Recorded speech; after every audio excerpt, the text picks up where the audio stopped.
Please note that the content of this video may contain errors. If you would like to view subtitles, please use the subtitle button on the screen. Now, let's begin our topic, the life of Jonathan Edwards, theologian and Great Awakening movement. Let's explore the influence of the Great Awakening and his theological contributions through the life of Jonathan Edwards.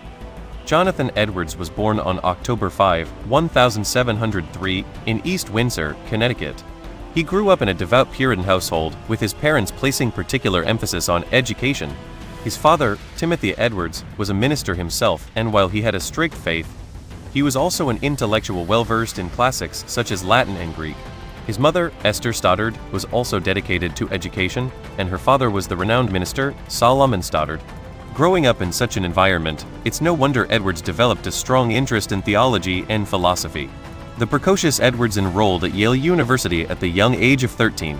At that time, Yale University was still a fledgling educational institution. Many students, including Edwards, would go on to contribute to the development of the university's system and academics.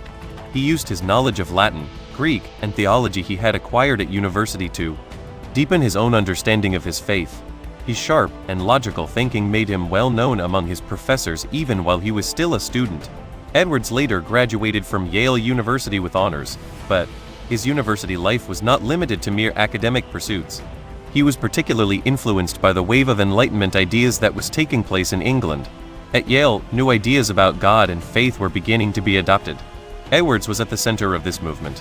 While attending college, he maintained his traditional Puritan beliefs, while remaining open to new ideas and scientific knowledge. This open-mindedness would later pave the way for him to lead the Great Awakening. Jonathan Edwards was only 24 years old when he became assistant pastor at Northampton. Let's explore the background of how he achieved this position at this time.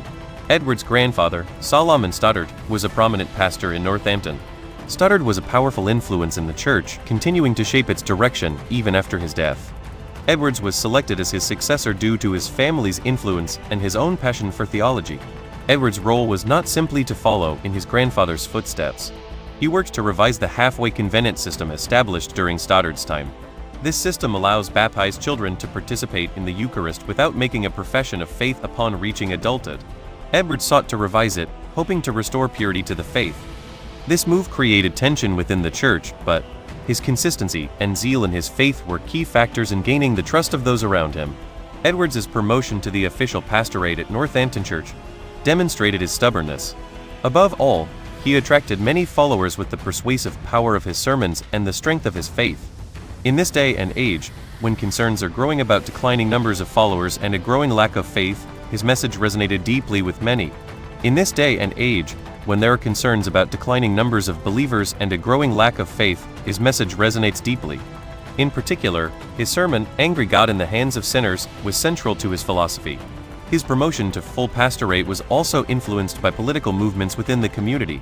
The power dynamics within the community of Edwards' faction and his personal charisma contributed greatly to this. However, there were also forces that directly opposed him. This conflict would later cast a shadow over Edwards' pastoral career. Edwards' promotion also reflected the expectation that he would preach the beauty of faith and increase his influence both within and outside the church. His journey, striving to combine new ideas with traditional faith, led to his next new challenge. In the first half of the 18th century, colonial American society was on the brink of a major transformation. During this period, a movement calling for a new integration of religion and society emerged. This movement would later be known as the Great Awakening. At the center of this movement was the influential theologian Jonathan Edwards. His sermons transcended mere religious instruction and resonated deeply with people. Edwards became famous with a series of sermons he delivered in the early 1730s. One of his most famous was the immediate manifestation of the wrath and glory of God. Edwards revolutionized the traditional preaching style, using vivid descriptions and powerful images to inspire fear and repentance in his listeners. His words were said to shake the soul, and those gathered were reminded of their own sins. They began to seriously consider changing their hearts to escape God's wrath. The context for this sermon was a sense of religious stagnation and social tension. In colonial America, as society expanded and commerce and lifestyles changed, Christian faith was often neglected. Furthermore, influences from the Old World led to the proliferation of small denominations, and religious unity was being lost. Edwards' role was to break this cycle. He sought to restore the spiritual unity of the people, which had once been lost, by calling for a revival of faith and religious awakening. His sermons not only sparked new religious fervor, but also influenced many preachers and scholars, providing a catalyst for further reform. Later, figures such as George Whitefield and Gilbert Tennant continued to carry on Edwards's ideas, further expanding the Great Awakening. In this way, Jonathan Edwards reshaped the world of faith not just as a preacher, but also as a thinker and pioneer of a movement. It has become a force that will reshape the world of faith. This work was essential to the American Reformation and had a profound impact that would last for generations to come. Jonathan Edwards, with his exceptional intellect, plunged deeply into theological abyss. His book, Salmon After Face, is known as a work that further deepened Edwards's understanding of faith and grace. In this work, Edwards provides a detailed analysis of the structure of saving faith and explores the relationship between human reason and God's grace. Explored the relationship between human reason and divine grace. While faith was traditionally considered simply a gift from God, Edwards went beyond that. He believed that faith is based on a delicate balance between human free will and God's grace. During this period, Edwards was embroiled in controversy with the Arminians, whose views often conflicted with his. Arminians emphasized human free will and argued that salvation is influenced by human actions. Edwards, in opposition to this, maintained the Calvinist belief in the absoluteness of God's grace, while developing a unique perspective that did not ignore the role of human will. His approach was not merely doctrine, it provided a dynamic ideological foundation for the religious movement of the time. While writing Salmon After Faith, Edwards also actively wrote numerous letters and sermons to spread his ideas. While writing Salmon After Faith, Edwards also used the EOS to spread his ideas. As a result, his ideas spread throughout North America and helped lay the theoretical foundation for the Great Awakening. However, he always felt a tension between two conflicting values, namely God's grace and the rigidity of human free will. It was this tension that established him as one of the greatest theologians. More recently, research has shed light on how Edwards developed his ideas and the influences that were involved in this process. More recent research has explored how Edwards formed his ideas.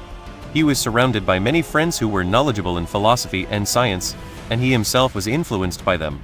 He developed an approach to theoretical exploration of faith. During Edwards' time, profound religious fervor and rational inquiry intersected, an influence that would continue to influence generations to come. During Jonathan Edwards' life as a pastor, his thinking and the depth of his faith brought him into conflict with some church members. Edwards, who was active in New England, greatly influenced his followers by preaching the profound depths of faith and grace rather than traditional sermons. By preaching more profoundly about faith and grace than traditional sermons, he gained influence over his followers. Meanwhile, Edwards' innovative teachings drew opposition from some conservative believers. His sermons emphasized the inner transformation of individuals through God's grace. This sometimes drew criticism. During this period, Edwards faced the hardship of being removed from his pastorate at Northampton Church. Many members of the church refused to participate freely in the issue of qualifications for the sacraments, which Edwards firmly supported, and opposed his intention to impose strict conditions. This issue caused serious divisions within the church and was ultimately resolved through expulsion. The background to this was a conflict of interest between those who valued Edwards' theological perspective and those who supported traditional forms. Edwards' proposal was an attempt to place a deep covenant relationship with God at the center of the church. However, given the social unrest of the time, this proposal did not necessarily find sufficient acceptance among the people. Edwards was then transferred to Stockbridge. Here, a new challenge awaited him: missionary work among the indigenous people. Edwards saw this turning point as an opportunity to deepen and practice his faith. He continued his work to integrate faith and reason. Interestingly, recent research suggests that Edwards' expulsion may have been influenced not only by his own theological attitude, but also by the political influences of the time. We know that Edwards was surrounded by a sometimes complex web of human relationships and social pressures. These factors combine to make Edwards' journey more than just a theological debate. It is part of a complex history. These factors combine to make Edwards' journey. It's part of a complex history that goes beyond mere theological debate. Stockbridge. This small town was the site of a significant turning point in Jonathan Edwards' life. At the time, he was aspiring to evangelize Native Americans.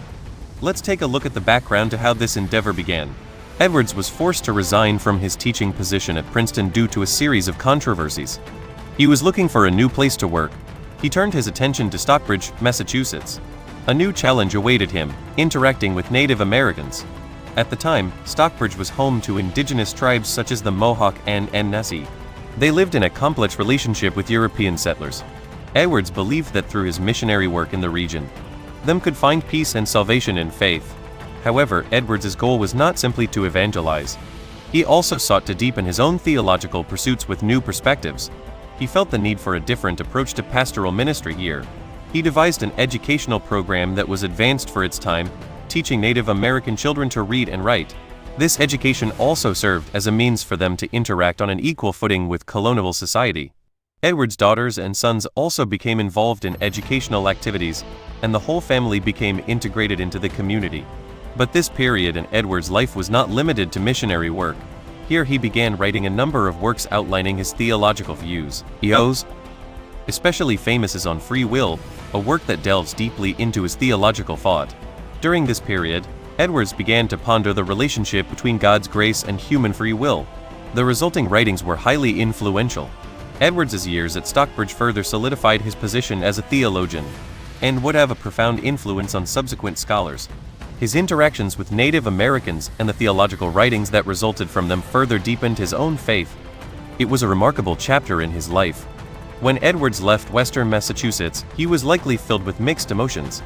His experiences in Stockbridge deepened his connections with Native Americans and enriched him spiritually. But at the same time, he understood that leaving would bring new challenges. He was heading to a new position at Princeton University, which had only just been founded at the time. This transfer offered the opportunity to further develop his own theological ideas. Princeton University was becoming an intellectual center in America during this period. A lot of developments took place around the time of Edwards' arrival. Universities at this time were still in their infancy and needed to secure funding and adjust their educational policies. While many higher education institutions had been associated with figures such as Benjamin Franklin, Princeton, too, was seeking innovations to play a unique role within them. Edwards was to serve as the university's president, and his knowledge and influence were in high demand. Princeton at the time placed a particular emphasis on theological education. Edwards' visit signaled further promotion of theological education. His enthusiastic lectures and writings inspired students, and many theologians were influenced by him. His ideas were refreshing to students, and he played a key role in the development of new theology. After his arrival, the university grew rapidly, and his influence contributed to the development of the town as well. New people gathered around the university, and Edwards' presence was a great asset to the local community. As local residents and the university worked together to build a community, Edwards' role grew day by day. Even after his death, his work has had an impact not only in the academic field, but in many other areas as well. This journey and its transitions marked a significant turning point in his life, and would have a profound impact on generations to come. Jonathan Edwards' final challenge. A new chapter in his life began with his appointment as president of Princeton University, then the College of New Jersey. In 1758, Edwards, a renowned theologian, was invited to take on a role that would bring a breath of fresh air to academia. The request for this position as president was a recognition of his influence, and high expectations were placed on him as the future of the university. However, there were also complex motives behind the request. Edwards' invitation was partly due to religious conflicts in the university's administration at the time. He demonstrated strong leadership in the Great Awakening. His rigorous theological views and eloquence earned him many followers. The influence of this movement also spread to university administration, and there were moves to enlist Edwards' help in determining the religious direction of the new era. The influence of this movement has also spread to university administration, determining the religious direction of a new era. There was a movement to enlist Edwards' help. Edwards himself. He saw great significance in passing on his theological beliefs to the next generation through education. He hoped that through his education at Princeton University, young students would inherit his teachings and become leaders who would build a new society. However, he faced a challenge far greater than he had intended. Shortly after taking office, he was hit with a smallpox vaccination. At the time, scientific understanding was still incomplete, and vaccination was more of a trial run. It was fraught with uncertainty and risk. He undertook this vaccination with the lofty goal of preventing the spread of disease. Unfortunately, his own body could not withstand the effects, and he succumbed to illness. Even while bedridden, Edwards' faith and sincere commitment to education remained unwavering. Edwards passed away peacefully on March 22, 1758. His death left many with a deep sense of loss, but his ideas and achievements continued to influence many people. His death left many with a deep sense of loss, but his legacy of thought and achievements will live on forever. The crystallization of the beliefs Edwards pursued throughout his life continues to live on even after his death. This was his final challenge, and its significance resonates deeply today. After his death, Jonathan Edwards' ideas and influence spread not only in the United States but around the world. His influence extends to religious revivals, particularly in 19th century America, and even to theological education at his prestigious Princeton University. Edwards' philosophy is that personal faith drives inner self-reformation. This extends to theological education at Princeton University, the throne of the university. Edwards' philosophy is that personal faith promotes inner self-reformation. Edwards' philosophy had the power to renew entire communities.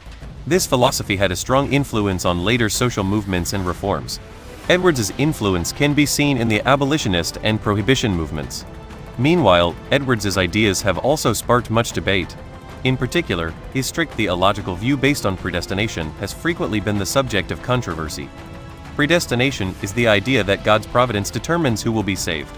Those who disagree emphasize the free will of the individual.